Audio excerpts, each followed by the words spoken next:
Good morning, good afternoon, or good evening, wherever you're joining us from around the world. Welcome to Web3 Warriors, episode 107, featuring Justin Gary, CEO of Stoneblade Entertainment and a co-creator of SolForge Fusion, a new Web3 game. So thanks for joining us, Justin. How are you doing today? Doing great. My pleasure to be here. Awesome. It's a pleasure to have you, and I look forward to hearing a bit more about your resume. I know you've been around the gaming space for quite a bit, and you're connected to Magic the Gathering, and you actually worked with their creator on this new project with SolForge, so really curious about that and hearing about it. I have a lot of friends who are very into Magic going back to my childhood, and so it's definitely a strong brand in kind of the tabletop gaming space, and I know they did kind of branch into the digital gaming and the on computer PC gaming as well. So really look forward to hearing about your kind of experience in that space and how your game developing has also led you into the Web3 space. So definitely excited about that. Thank you everyone for joining. This is Web3 Warriors. My name's David Krome. I go by Krome in the metaverse. And as always, we're going to be looking at the topic of the creator economy in Web3 and specifically how the blockchain and crypto is empowering developers, creators, and builders. And on this week's episode, we're going to be looking at a favorite topic of ours, which is Web3 gaming, specifically how blockchain is being incorporated into more and more types of video games to actually give the gamers as well as the developers more ownership and more buy-in in the actual game, and importantly, a kind of economic reality to the game that isn't really available in kind of the traditional Web 2 and prior gaming ecosystem. So really looking forward to hearing how SolForge is handling this and really just kind of hopefully learning a bit more about how the development and the evolution of game developing in general and designing is maybe catching up to Web3 or evolving to kind of adapt to Web3 into the blockchain space. So as it is a common kind of topic on our show, we have talked to Kanan from Stardust, which was a really awesome kind of conversation about the on-chain wallet aspect and making it easy to incorporate your wallet in the Web3 games, which I think is an important aspect that gets overlooked, but it has to be a simple thing, right? It shouldn't be something that's too confusing or complicated. We also talked to Murph from Decentral Games, and they were looking at kind of the casino angle of Web3 gaming and really just gambling, essentially, which is an interesting corner of the Web3 gaming space for sure. And they've been seeing a lot of success over in the Decentraland kind of metaverse. And then we also talked to Renz, who was a CEO of Breeder DAO over in Southeast Asia, where they've actually been a big part of the CryptoKitties space and other games that are very early Web3 games, but ultimately are kind of farming games. And the biggest criticism of those is that they're just not that fun.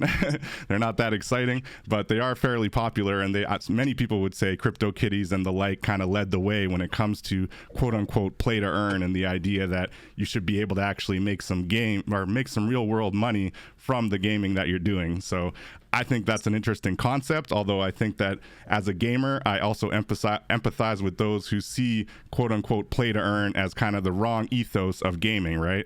You should be playing to have fun, and maybe you just happen to earn on the back end, but not necessarily playing to earn, right? So with that, Justin Gary's Substack is called Think Like a Game Designer. And so I'm hoping, Justin, you'll be able to share a little bit of your game designer perspective on what Web3 is going through and how Web3 games are kind of evolving from here. So with that, maybe I'm going to turn it over to you, Justin, and really get a sense of what you're working on, what SolForge Fusion's all about, but also just a little bit about your background. So maybe before we jump into Web3 and crypto, could you just tell us a little bit about your background and what brought you to the blockchain and all that? Thanks for joining. Yeah. What a great, rich intro with lots of threads I want to pull on. So we'll start with my background, right? I've been making a living in games for over 25 years. I started off at the age of 17. I became the youngest U.S. national champion of Magic the Gathering. I traveled around the world, paid my way through college, playing in tournaments in Sydney, Rome, all over the world, including winning a World Team Championships in 2003. Eventually, after a brief and ill-advised stint at law school, I decided to become a game designer and moved across the country and started working on games like for Marvel, DC, World of Warcraft, tabletop games, card games, collectible games. And then in 2010, I decided to start my own company and launched my first game on my self-published game, Ascension. It's an Ascension deck building game, which became a runaway success. In fact, we have a crowdfund that's going to be going live as soon as this episode is aired on GameFound for our 17th expansion. Right, I've designed over 50 published games at this point in my career, so I have been at this for a while. Amazing. But honestly, the highlight of my career is this SolForge Fusion project, and the way it came about was a story I really like to share, which is so after Ascension launched, I went to a developer conference, and at that conference, Richard Garfield was giving a talk. Right, he's the guy that created Magic the Gathering. He's the granddaddy of it all, the entire collectible game space. So of course, I'm going to go learn from the master. Right. And I'm there in the audience, with everybody else listening to him talk. And at the end, there's a Q&A period. And one of the questions he gets asked is, "What's your favorite game right now?" And he says, "Ascension, my game." And wow. I literally jump up like a kid in a candy store, like woohoo! I could literally just a whole room laughs. Yeah. But it created an opening, and so I said, okay. I went up to him after the talk was over. We started talking, and I kid you not, we talked for 3 hours straight. We were so in sync on exactly what we wanted to build, exactly what we wanted to create. And so that's where SolForge was originally born.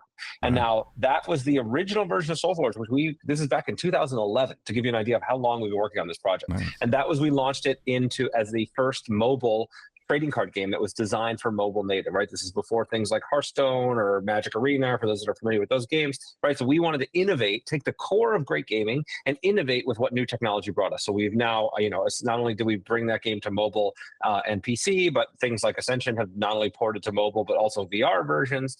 And now SolForge Fusion is taking advantage of the blockchain as well as new technologies in printing to be able to make what's the world's first hybrid deck game, which means that we live in tabletop, we live in Web 2, and we live in Web 3 to be able to provide gamers with a unparalleled experience that takes the best of all the knowledge Richard has from his 50 years of doing this, 40 years now of doing this, and my 25 plus years of doing this to make something pretty remarkable. That is fascinating. Wow.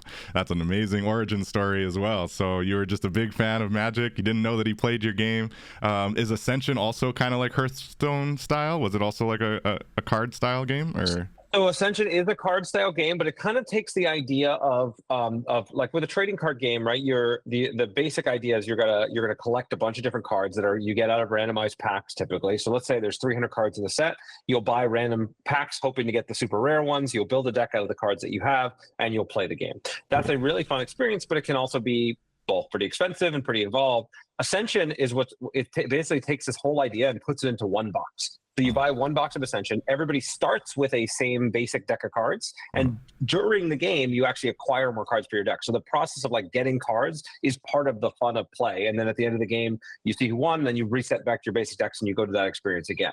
Wow. In many ways, SolForge Fusion is really a hybrid of these two game categories. Ascension was one of the first of what we call a deck building game, which is where you build the deck during play, which is different than a trading card game, which is where you buy the cards and trade the cards. Gotcha. SolForge Fusion as a hybrid deck game, we use new technology to digitally print, algorithmically generate and digitally print decks. So every single pack of SolForge Fusion you buy is one of a kind, unique. You will never see the same one twice. So that means that not only is it a one-of-one collectible in the physical world, but you can actually scan a QR code, which puts it into your digital collection. And then very soon, we'll be able to mint into an NFT, which will be a one-of-one NFT digital collectible. And so you can, instead of having to try to chase after the same rare cards everybody else is chasing after, you've got your rare deck that could have stories associated with it that could say, hey, I've won a world championships with this collectible deck, and it tracks it on the blockchain.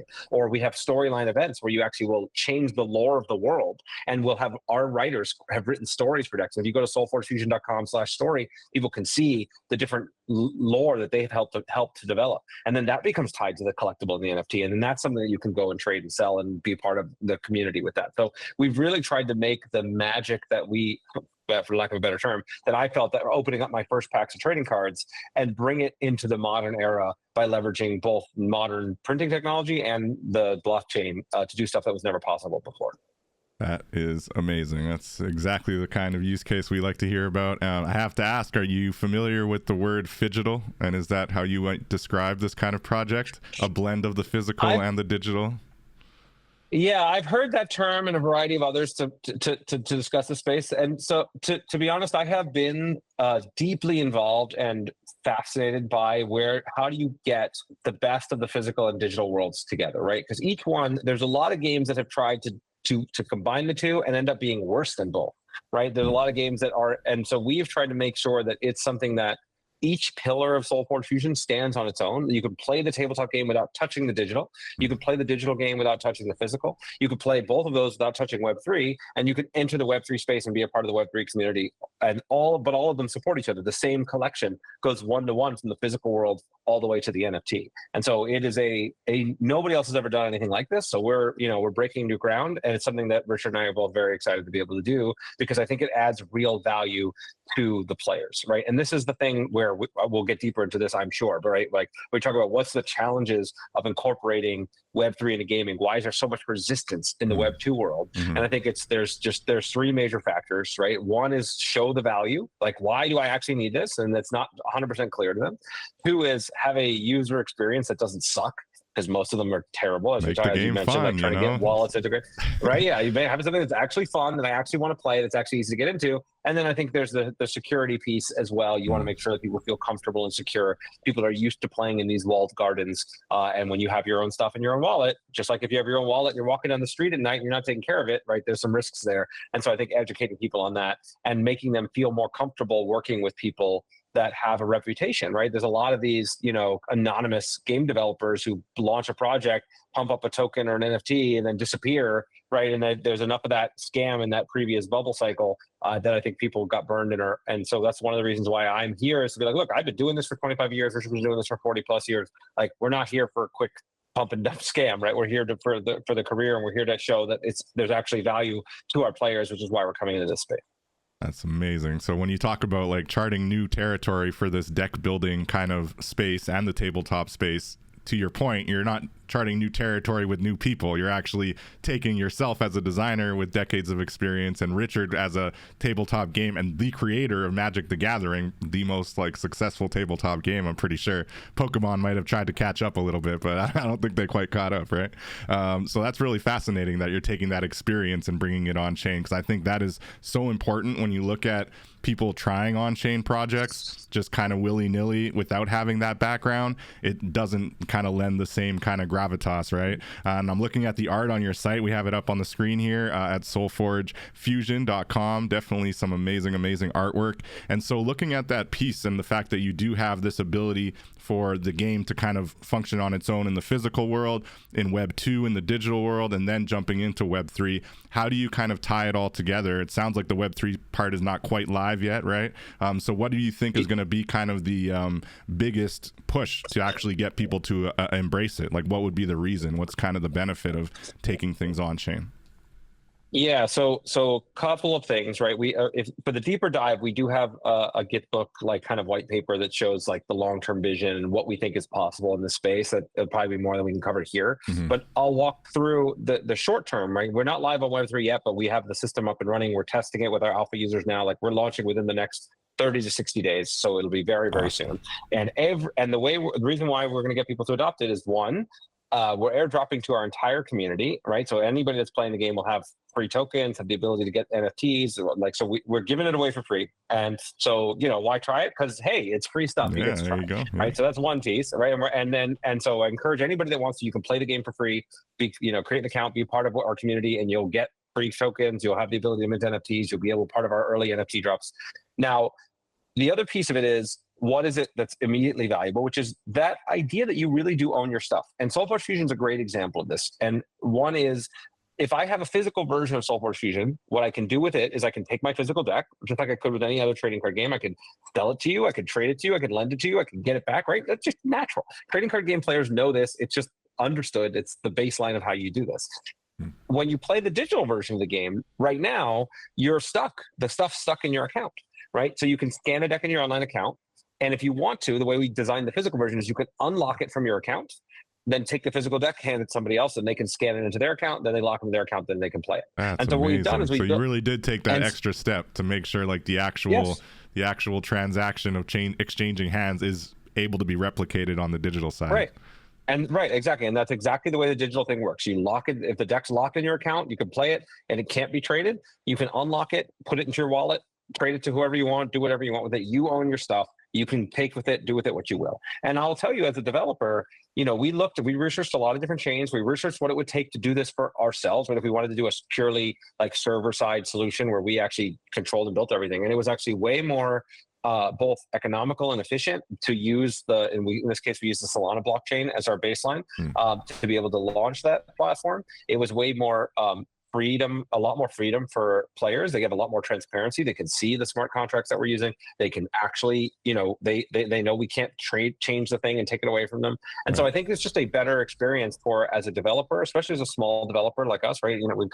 We've been making games for a long time, but we don't have the, $10 million, $50 million budgets that people like Blizzard and others do. Right. And this allows us to play in that space and be able to trade and sell and stuff that in many ways those big companies won't even let you do anymore. You can't trade your cards on Hearthstone. You can't do it on Magic Arena. They take that away from you because they control everything and they get to own it, and they pour money in, but you never get money out. And I think that's just wrong. I think players in the long run are going to gravitate to things where it's like, hey, I've invested. I don't believe you should be playing to earn, right? I think you should be playing the game because it's fun. Mm-hmm. But if you invest hundreds of hours, thousands of dollars into a game, which is a lot of our players do. A lot of people who play these games do. It becomes part of your lifestyle. I mean, I'm not just a president of the Hair Club for Men. I'm also a client, right? Like I've spent thousands of hours and thousands of dollars in all these games. I am here because I'm passionate about this space. But then, okay, you should be able to convert your collection. You should be able to trade and sell your stuff. So I just think it's the right thing to do for players, and I think it's going to be the right thing to do for games and as a business over time. Mm-hmm. So you mentioned like how the go-to right now and how it has been up until Web3, right, is the walled garden approach, and the idea that for whatever reason, if we let our users just kind of buy and sell digital assets kind of willy-nilly, and there are cases where in World of Warcraft, for example, or even Rocket League, where people will find little kind of chats and Discord groups to be able to actually pay people real money for their assets, and then they'd send them over. So like you have to find your way outside of the walled garden to try to actually have some kind of money exchange. But why are they taking the walled garden approach, especially in today's day and age where it would be easier, even just with digital cash, forgetting crypto, even just in the digital cash space? Why are they so concerned about like having that kind of economic ability to buy and sell your digital assets? And then how would you kind of pitch those kind of traditional entrenched game developers to embrace a more transparent approach with on-chain kind of dynamics? That's two questions at you there. Yeah. So I mean, at a baseline, right, as a developer, if I have a walled garden and my economy is all controlled internally and nobody can leak anything out, or I can shut down your account if you try to, like doing illegal. I mean, it is illegal selling of golds or accounts or stuff, right? Then I have complete control. And so as a developer, that's a very appealing thing, right? I could change the money currencies at any point. I could take all the money out of your account. I can throw things in. I could do whatever I want. So as a developer, by default, that's going to be people want control. And so that's where I think for big companies that are super successful, they don't see any reason to upend that apple cart, right? It's a lot harder to develop a game with an open economy than it is to develop a game with a closed economy. So there's a lot more work that comes in, right? So that's where I think why developers, and especially a lot of the entrenched interests, are starting with this idea of a closed economy, because there's also a lot more overhead. If you're going to do it with just like a digital cash system on a private service solution, there's a lot more legal overhead. There's a lot more customer support overhead. There's a lot more like that comes with that. Gotcha. As well. So I think that's the argument I would say against moving into this space, and why adoption has been slow so far. And do you think that now, there's... go ahead. Sorry, go ahead. Yeah, I was going to go to your conclusion. The next step, like, how do I convince them that they should go into this space and they should do it? And the answer is SolForge Fusion. The answer is that the reason they're going to come over is because they're going to see that players demand it. They're going to see that players are choosing games where they actually have ownership, where they actually have some control over the outcome, where they actually have some control over their digital objects. That's the only reason they're going to move, because if they're making all the money and they have complete control and they never have to leak any of their currency elsewhere, then why would they change? Why would they need to? Right? I don't think that they're going to do that. I think we have to show them via success and show them via player adoption, because I think it's a real value proposition to players. And I think the other piece of it is the technology and tools are getting better and better all the time. So I didn't really talk about how I got into Web3, right? So I got into Web3 2016, 2017. I started getting, excited about what was happening in the space. I saw CryptoKitties. I actually made a blockchain game back in 2018 called Block Brawlers, just for fun. It was just because I thought the space was really fascinating. And I think but back then it was miserable to develop games for, because you had to just try to do on-chain things and trying to make it was expensive, it was slow, it was terrible, right? And so I was a fun experiment, but it wasn't there yet. Now here we are, whatever it is, 6 years later, and the tools are way, way better than they were then, right? And being able to build on Solana and build what we've done, we were able to just accelerate in a matter of just a few months to be able to build the whole system, and that's shocking and amazing.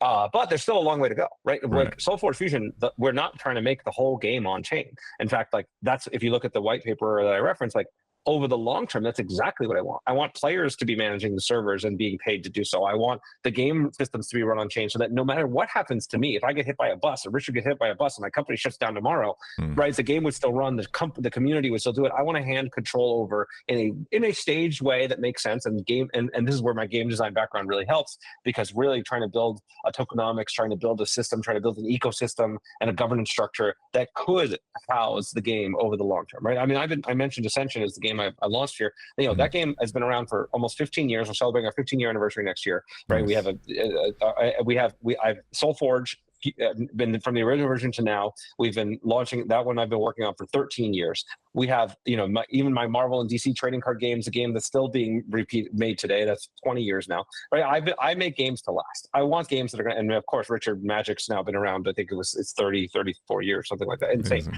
right? I want to make games that are going to last. And I think that to make digital games that have that same kind of longevity, you either need like a massive, massive infrastructure, it's like a Blizzard or World of Warcraft type of thing, or you need a community that can actually be sustainable, be incentivized to be sustained, and support the game over the long term. And that's something I'm really passionate about. I think like games like I made a living playing Magic, and I loved the game Magic, but it wasn't the money and it wasn't even the game that kept me doing it for as long as I was. It was the people, it was the community, right? I was made friends that I still am friends with to this very day, some of which I started my company with, people who are serious, bonds that I've built. And I think anybody out there that's a gamer that's playing any of these social games, whether it be a trading card game or an MMO or anything, right?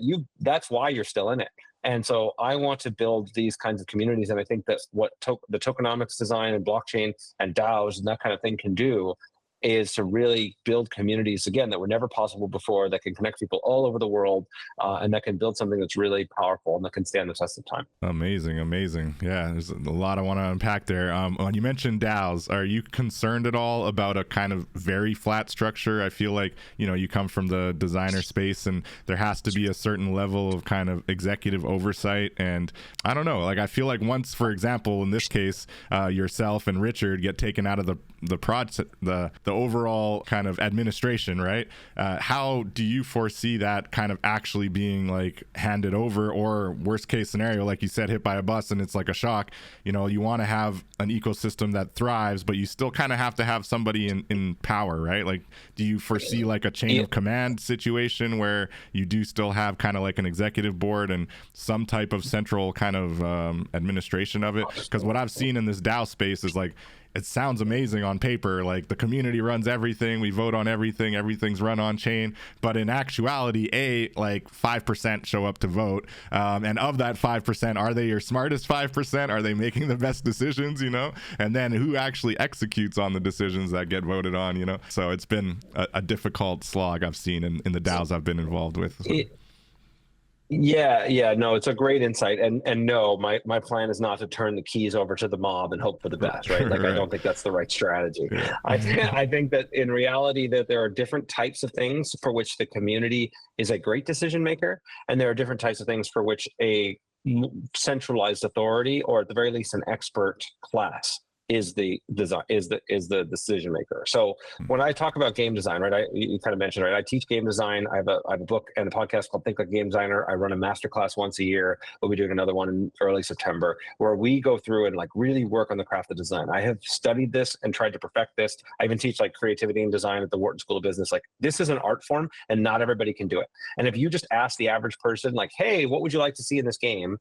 most of the time what they're going to tell you is terrible, and it will destroy the game, it will destroy the economy, right? Like, oh, I want to get more free stuff, oh, I want to have less randomness, like, oh, I want to have these things. And in fact, those elements and like having the pacing of how much randomness there is and the pacing of how much free stuff you get really are part of the frustrating you as part of the job as a game designer, right? You have to have the right level of tension and frustration so that when you do get rewards, when you do achieve a goal, it means something.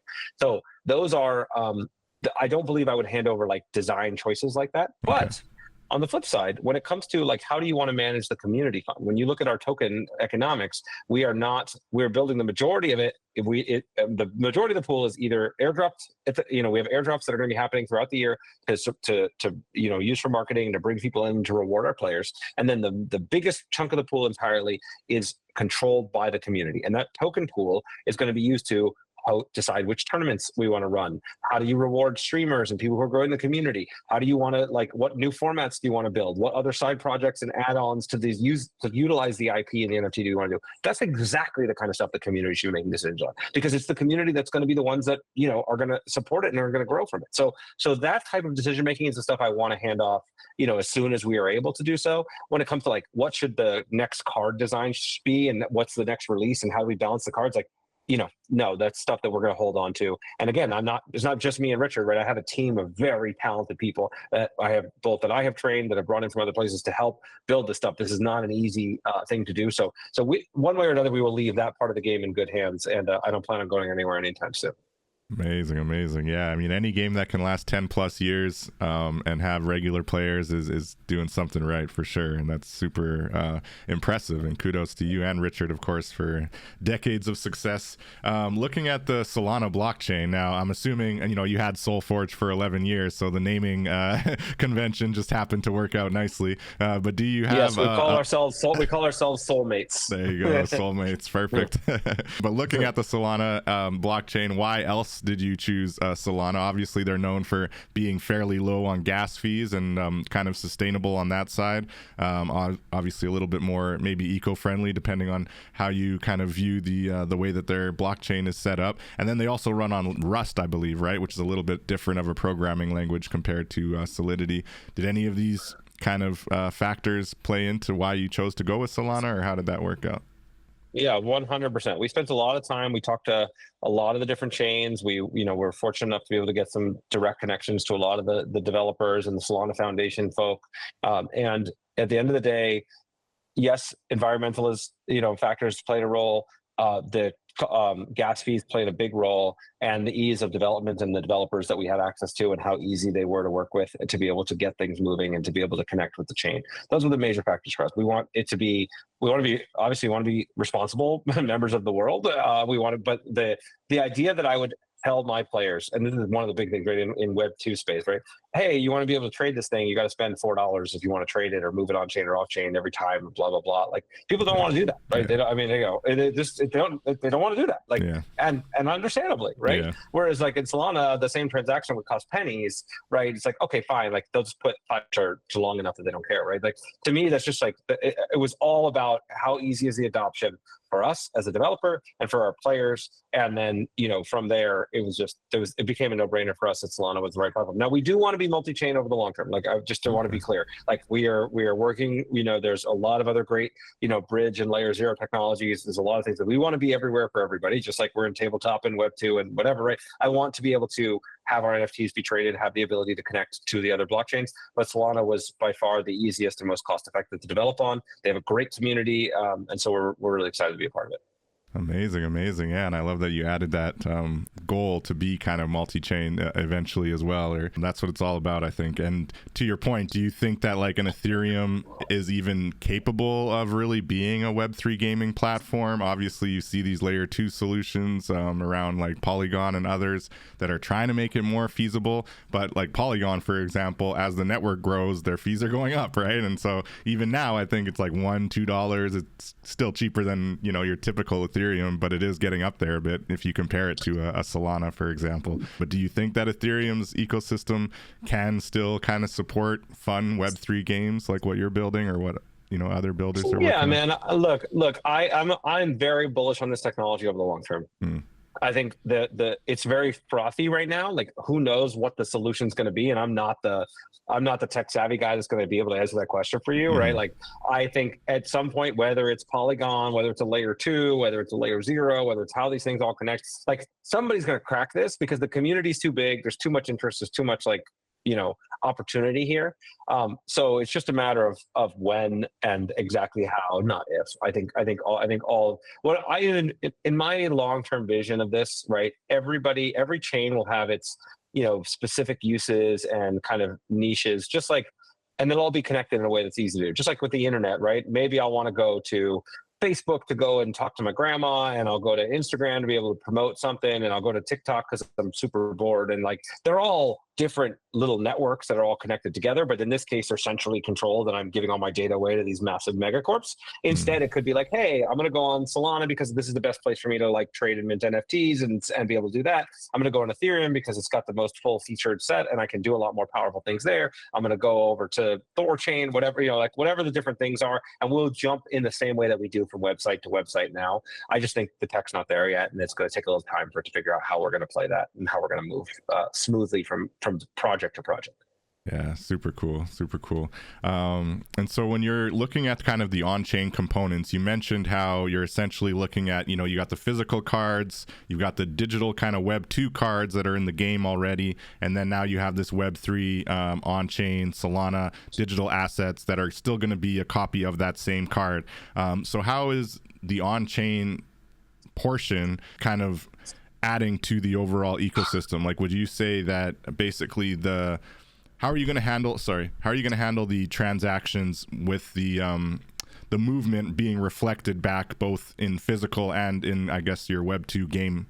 Is there going to still be that kind of speaking back? Like, if you trade your card on your Solana wallet, is that going to be reflected in the game? And then are you expected to not own the physical card in your real world? Like, I'm just wondering, to what extent does the on-chain mirror the physical and kind of, the whole way through? Yeah. We've mirrored it as close to 100% as possible. We want to make it as intuitive and straightforward as possible. So the way the game works, what matters is the object locked into your digital account or not? Right. So if that's a physical deck and I scan it into my digital account, it's locked into that account. And only, even though I still obviously could still have the physical deck and hand it to somebody else, if you want to play in a tournament, if you want to get credit for your gaming, if you want to do anything, we check to see, is this in your account? If so, great, you can play. If not, then you just got cardboard that doesn't, obviously we can't stop you from playing at home on your kitchen table or whatever, I don't care. But it's all about having the digital object in your account. If you're going to play the game as a Web 2 game, of course, you have to have the digital object in your account. It checks it, see if it's there. If you want to play it as if you want to trade your deck as an NFT, you have to unlock it from your account. Exactly the same way if I want to trade my deck as a physical deck. So if I unlock it from my account, now it's in my wallet. I can now trade it, sell it, put it on an exchange, do whatever I want with it, but I can't play it in the game. If I want to play it in the game, I have to lock it back into the account, which means it can no longer be exchanged, it can no longer be traded, and now it's a fully playable game object. Gotcha. So that's by locking the NFT in your account, we basically give you that digital object in the game. Amazing. And so it also allows us to be able to play more, like on Steam, for example. They don't allow you to actually technically have NFTs and then trade NFTs in their games, but you don't, right? In the actual game, you've locked your NFT into your digital account, and we give you a digital object in the game to be able to play with. So it allows us to be more accessible than other games are. And even then, you're getting the asset. It's initially the physical, right? Because you're scanning the QR code from the physical. Is it always going to be kind of the seed of the asset is in the physical? No. Definitely 100% not. You can buy purely digital objects. Right, because it can just stand on its own. Buy a digital object. 2, right? Yes, absolutely. Yeah. So if you download SolForge Fusion right now, you can buy. There's an in-app store. You can buy digital objects there. You can buy codes for digital objects on our website on stoneblade.com, and then we'll actually have, obviously, of course, we'll be able to buy NFTs on exchanges once those are live in 30 to 60 days. Very cool, amazing. Do you have any thoughts on the metaverse as an overall kind of on-chain 3D ecosystem that many people had very high hopes for going back about 2-3 years ago, I think, and maybe a lot of those hopes haven't quite materialized, but I do think it's an important part of the Web3 gaming conversation, and the idea that there can be a metaverse space where we all kind of own our own little plots of land and we actually are a community in the digital world. Do you have any thoughts around that, or is it something you're not as interested in?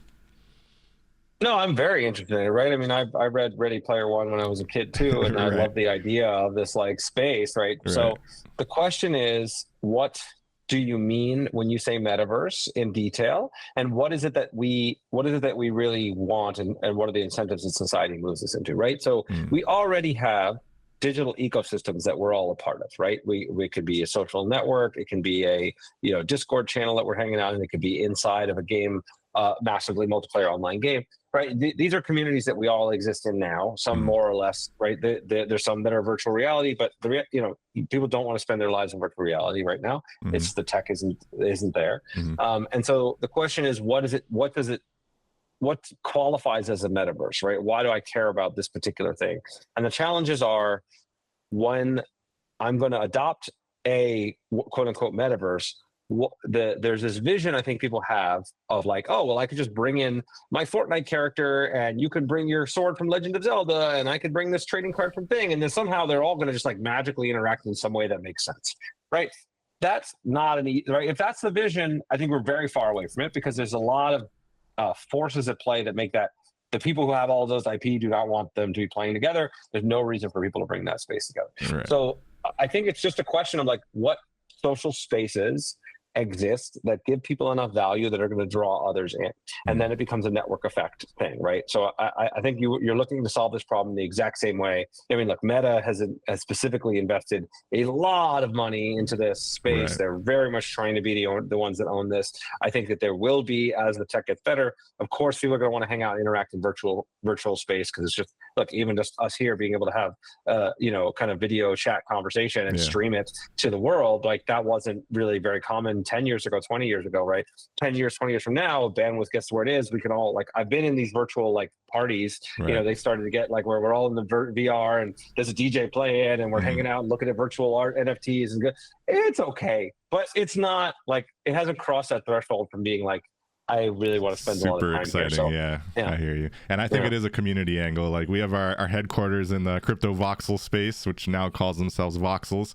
Just very Minecraft style voxel build out, but it's a very cool community. And during 2021 2022, like you said, it was just a community hangout, and we'd have parties in there, we'd connect, we'd listen to music, show off some of our NFT art and things like that. But I think there was, as part of that fun, a lot of speculation and the hope that this was going to get more fun and more exciting and more popular. And when the opposite happened, things seem to have quieted off quite a bit, and now there's no one hanging out and having parties in the metaverse anymore. So I think, to your point, it's kind of cracking that code of like, what is the value add? What is the real reason to be there outside of speculating about its future worth? Like, what's the actual fun, sticky thing that brings you back over and over? And I don't think they've cracked that code yet, unfortunately. Yeah. I think there's like the value of like bringing people together in the real world. Look, as I said, most of my business, most of my life has been in the tabletop gaming space. And if you had told me 25 years ago that tabletop gaming would be bigger than it ever was, after the iPhone and the internet and iPads and virtual reality and all that stuff got to where it is, I would have laughed at you. I honestly would never have expected it. And then, but that's exactly what's happened, right? The tabletop gaming and like in-person gaming is bigger than it's ever been. And I think it's because people want that connection. And right now, virtual reality and the online world does not just replace that. Now, it provides a lot of other things. It provides convenience. It provides connection that I can be with you in a different country, in a different place, at a different time. Like, we can all, like, that is really valuable. But I think we're still going to want the physical get together. That's why we're having our Ascension World Championships at Gen Con in next week. We have like a physical version of the thing. Like, I think that what I have been trying to do for a lot of the last 20 years of my career is to really find the best of both worlds and create communities that can have those moments when we can all get together and physically be in the same room and celebrate together. That's fantastic. But we have the threads that connect us through the digital space that can never go away, no matter where we are, no matter how little time we have. I can jump online, play a game for 10 minutes, chat and follow up on a Discord chat, get back to my normal life. And that's still there and a part of it. And then when I can break away and have these real gatherings and have these things where we sit around a table, we laugh and we drink, and we play games, I never want that to go away, and I don't think the virtual reality world's anywhere close to replacing that. No, and I don't think it will ever, like you said, ever be able to fully replace, actual physical hanging out and talking to people in real life. But I think that it should be more fun, and yeah, we'll see where it evolves to.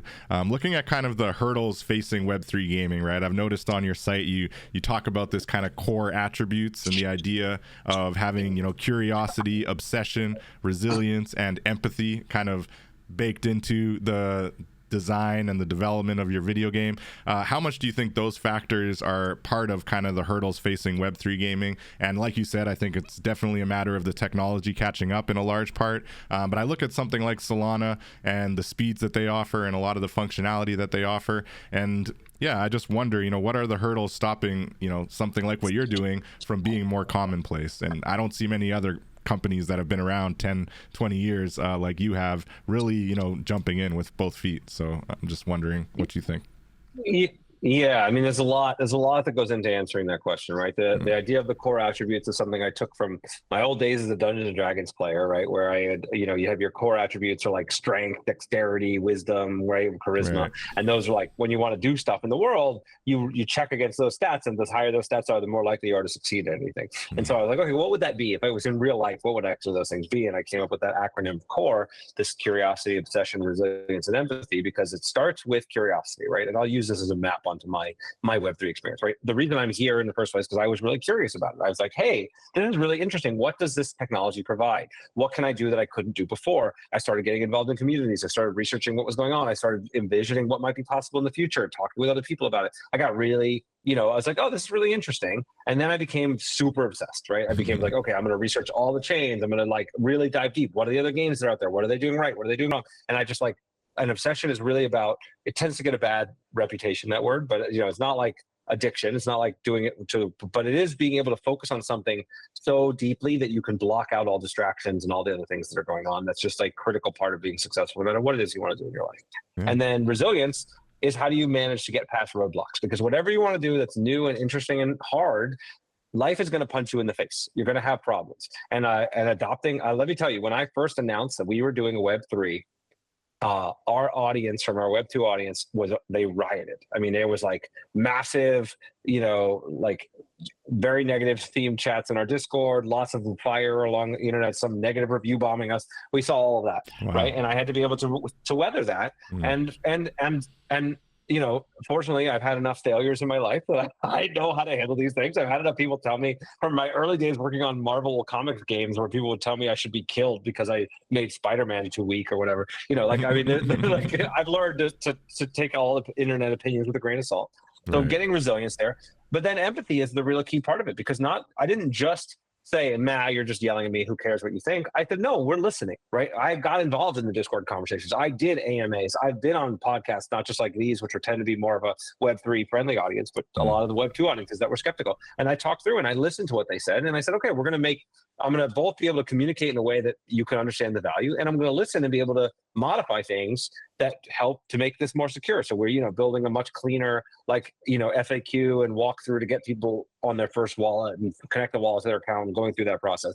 Being able to have better security systems like two-factor authentication and CAPTCHAs to make people be able to protect their accounts a little bit better and walk them through how to be able to protect themselves with their own wallets and what the best practices are. Being able to make sure that the game was in fact a game that stood alone in each of the separate pillars, that we are not forcing you into Web3. We're letting you get into Web3. Or if you're a Web3 player, you don't have to go buy a physical version of the cards if you don't care about the physical game, right? So there's a lot of things where I had to listen to our players and try to put myself in their shoes and say, okay, if I were not so obsessed with Web3 and excited and believing in the future, and I just heard about this thing, what would I be afraid of? What would be stopping me? What would make me excited? And then being able to understand that, and with any project you're going to launch, that becomes super critical. And so I think, you know, to kind of circle back to the broader space of what it's going to take for Web3 to get massive adoption, right? It's going to take a lot of people having the kind of courage to push forward, and it's going to take a lot of and it's not going to take a lot. It's going to take really one or two real use cases of like, wow, this is so cool, this is so easy to do, me and my friends are all doing this, come on board, let's try it. And if you look at, like, I'll speak from the gaming world because that's what I know the best. Every time there's a new business model in games, people riot. Trading card games, people thought it was a money grab. People thought it was a terrible thing. And in fact, yeah, it costs way more to play a trading card game than it does to play a traditional tabletop game. You buy one box, like, you know, essentially you buy one box, you're good. Magic, you could spend hundreds of dollars, thousands of dollars, you know, you still don't have your whole collection. People rioted against that. People rioted when there were subscription games like World of Warcraft, and it's like, oh my God, you want me to not just buy the box? Do you want me to pay $10 a month? Are you monsters? Right. Or free to play games? Yeah. Free to play games when people still riot about that, right? But it became the number one business model, and each one of those things had value that demonstrated to the user, right? A free to play game, I can try it, and I don't have to worry about and see if I like it, and I'll pay if I want to pay. Yeah. A trading card game created this new possibility of something that is ever expanding and ever discovering, right? There's all these opportunities. And so the same thing has to happen with Web3, where people will be resistant, they will fight it. And then once they start to see, wow, there's really something here that's great for me as a player, then the adoption curve will skyrocket. And I think that's what it's going to take. And you start like really exploring the space. And then, like you say, it skyrockets for sure. And what has the feedback been like so far on SolForge Fusion? And would you say it's still in beta right now, or how are you handling kind of the rollout? Yeah. We call it early access, right? So again, the physical version of the game we launched in October of 2022. So that's been out for a little while, and that's done great. We've sold over 1 million decks of cards, right? Wow, so it's a lot of people that have been playing. A lot of people are excited about it. The digital version, we launched it in early access on Steam. It's available only on PC right now, and that was early access in April, so very recent. Right? Yeah, I mean, we're just a couple of months, and then the Web3 launch is going to launch soon. We're working on a Mac version. Eventually, we're moving to mobile. Right, so it's still very early in the life cycle of the game, and there's a lot of things that are being developed. We're still continuing to work with our community to find feature improvements, and we're working on and helping to pick the priorities about what we develop next. There's so many things that I want to build, so many things that I'm excited to build, but we're a small team, right? We're maybe a dozen people between this and all the other projects we work on, and it's a lot. And so we're building it slowly. We're building it in conjunction with the community, and we're really excited to welcome the new Web3 communities that will be joining as we launch this new set of features and bring in the Solana community and others. That's super cool. And how have you been handling that promotion up till now? Like, are you doing a lot of promoting to the Solana community? Do you think you have a lot of people playing it in anticipation of the on-chain dynamics as of right now? Or is it really just, like you said, kind of standing on its own and not too concerned about, necessarily a lot of Web3 adoption from the jump? Yeah, so it's, whatever. Obviously, I'm having conversations like this one. I enjoy these kinds of conversations, but I'm also trying to reach these communities, right? I want to be educating the communities that were coming. Of course, I want to bring plenty of people in, but I think that there's a real trap here potentially too, because a lot of these games and projects that launch, they want to hype it up. They want to hype up their token. They want to hype everything. And then you get a lot of people that are coming in as degens that just want to make a quick buck. And then maybe the price spikes a little bit, and then they all see it turn, and then they all leave, and then the spike crashes, and then you've got a self-fulfilling prophecy of a dead project, right? I don't want that either. So yes, I want people to come in, but all I'm asking, again, I'm not selling the token. I'm just giving it away. I want people who actually play the game to enjoy the game. And if you like the game, then there's a lot of things here, and you can go and collect NFTs and earn the tokens and do all the things. So I think if you're excited about it, my only ask is come play the game, right? Come play it, try it. Very cool. And if you like it, then there's a whole other world to unlock. And if you want to know more, of course, we have our Discord. Anybody can join. You go to stoneblade.com. There's links to that. There's tons of, if you're excited about the lore of the world, we have cool trailer videos, and we have a lot of the abilities. You can see the decks that have actually influenced the lore of the world from SolForgeFusion.com and the story links. There's a lot of there's a deep dive to be had here. But for right now, I just think play the game. If you like the game, we're happy to welcome you to our community. If you don't, then okay, that's cool. There's plenty of other games out there, So we're trying to attract Web3 users, but I want the right kinds of users. No doubt. And are you concerned at all about the kind of tokenomics price action? Because I feel like a little bit of volatility is going to happen, right? Especially generally in the earlier days of the launch. And of course, you get people who hear about it, like they hear about it on this podcast, and oh wait, I'm going to get free tokens if I go play. I better go play the shit out of this game. And then as soon as I get my free tokens, I'm going to sell it and dip out. There will be those degens, unfortunately. But to your point, wanting the gaming, wanting the people who actually maybe have some history of playing Magic, have an affinity to the type of games you're playing. That makes sense, and I think you're going about targeting it the right way and building it out the right way. But I'm just curious, are you concerned about kind of the price action side of things? Listen, I don't have control over that sort of stuff. I'm not trying to have control of that sort of stuff. Of course, we recognize that degens are going to be here. Of course, people who believe in the project and think it's going to go up, they will do the things that they do. That's fine, right? If that ends up being 10% or 20% of our audience because they're in that space, I don't think it's a problem. Right. I think it's a problem when it's 80% of the audience is those people. Gotcha. That's the problem, right? And since you've built up me, the audience already prior to now, like there's very little chance that it's going to be that much of your user base, right? Exactly, and that's why we launched this very intentionally the way we did. Right? We launched the tabletop game with no digital version at all. We launched the Web 2 version with no Web 3 version at all. We're going to launch the Web 3 version next because we already have a base of players. We know the game is fun. We've got people who love it just for the game, who weren't expecting a Web3 piece there. Now they're being brought on board to the Web3 side. We're going to bring the Web3 people over into a world that you actually have a great game. Not to say anything bad about the games that already exist on Web3, but let's be honest, a lot of them are terrible. And I think because people started with the tokenomics and they ended up backing into a game. And we've started with great game first, great community second, tokenomics third. And tokenomics are so important. It's all there, right? We spent a lot of time thinking about it. Again, you could see how we've broken it down and what the strategy is there. But I think if you don't have those other two things, you're wasting your time trying to, move the needle on the tokens. I think you're just a short-term play, and I am very much a long-term play. Love it. That's exactly right. We see way too many of that. And I think to your point, it's about the decades of game building experience between you and Roger and not really about the tokenomics at all. And I think that you have enough of a resume and a built-up fan base that you probably don't have to worry about the degens really spoiling the project. And it's got a lot of longevity. Yes. Just curious on the mobile side that you mentioned, do you think that mobile games are kind of more primed to embrace Web3 gaming and on-chain dynamics than maybe the PC ones? It's a good question. I don't know that I have an informed answer for you. I think, again, for me, it's more about like bringing a great game, and mobile gaming, you have different needs. Like your experience needs to be a little bit more bite size, accessible in shorter chunks, kind of even tighter interface to work with. And that's why we built SolForge. Because again, SolForge, the original version of SolForge was built when the iPhone was out, and I was like, oh, we got to make games for this. It was built for mobile. So you only have ever 5 cards in hand. You have 5 lanes of combat. Your cards all level up as you play them. So it's designed to function really well on a small screen. Nice. And I think that in terms of the, how much there's going to be Web3 adoption on one space or another, this is just a guess, but I actually don't think it's going to be better and more. I think because in the mobile space, you have more protected walled gardens in general, right? Like right. Apple's not, they're not letting you in with a, right. NFT Web3 trading easily. It'll change, but it'll be slower. And I think that it's more right now, you're going to see more kind of tech savvy people that are going to want to be more invited in the Web3 space. And I think it'll trickle down over time as you get people just, again, right. Our goal is to get people to love the game, and then they'll find the Web3 elements as they get more into it. Right, and I guess there are kind of some security concerns around the mobile side of things as well once you get onto on-chain and using the decentralized wallet.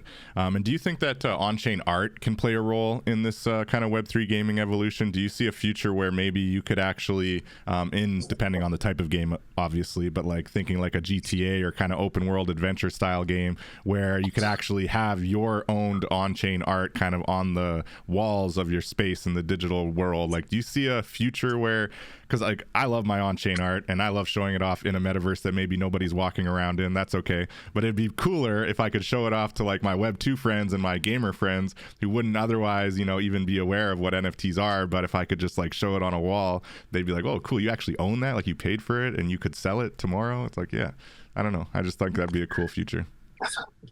Yeah, so I think about this in the same way I think about cosmetics in games in general, right? Forget the Web3 element for a second, right? When people care about cosmetics when they're built into a system that they can easily show it off to their friends, right? I can have a series of badges in my own private collection, and that's one thing. But if I have a skin that's going to be, and everybody that I play is going to see me as that character while we're playing them, that's where we hang out, is playing Fortnite or playing whatever, right? That's going to be way more valuable, and Fortnite makes all their money from this because that's where people are incentivized to hang out and play.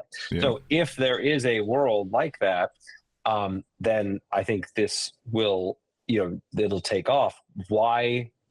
But again, why is a game company that's building like a GTA 6 or whatever is coming out, why would they ever care to let you have your NFTs brought in as opposed to them selling you the one that you actually want from them, right? That's the biggest challenge. And I just don't think the big players are going to be the ones that lead the charge here. Yeah. It's going to have to be the little guy and those of us that are trying to build something new and we're more interested in building something new that really is useful and serves our players than we are in taking our massive billion-dollar franchise and launching the next iteration of it. I just don't think they're gonna. I don't think they're gonna be the ones that are gonna risk fair enough. sales. You know, we like to say in the Web3 space, we're shifting kind of from a scarcity mindset to an abundance mindset, and I think you've made the case for the value proposition on the gamer side and the consumer side very clear when coming, you know, embracing Web3. But I do like to think that even on the developer side, right, like even whether it's the tokenomics, whether it's the on-chain trading of these digital assets, potentially generating revenue, I would like to think that the company like yourselves and Stoneblade do have a value proposition from the developer side to embrace Web3 and to embrace the on-chain tradability, and that it actually can bring in new revenues beyond what a walled garden could do. And I know, you know, we're not quite there yet, but I can see a future where it is actually more lucrative to have an open economy and to allow for, you know, more creativity and trading amongst your users. Yeah, but maybe that's not the case. But I feel like it could be the scenario where that's actually more lucrative. Yeah, there's two sides that this can work on from a developer's perspective, right? One is cost to develop in the first place. And that's something that was very quickly already valuable for us as a right now, right? Building a trading system and system of tokens on Solana was way easier than it would have been to build that custom system on our own servers or using, you know, traditional methods. So already that's happening. And so smaller developers will build where they can build more economically, and that will help one piece. So that's going to continue to get better and better the more that's, and you know, the fact that blockchain technologies and contracts are generally speaking open source and they're very visible, like lets people build off of that and learn from that and grow. Right. So that's one piece.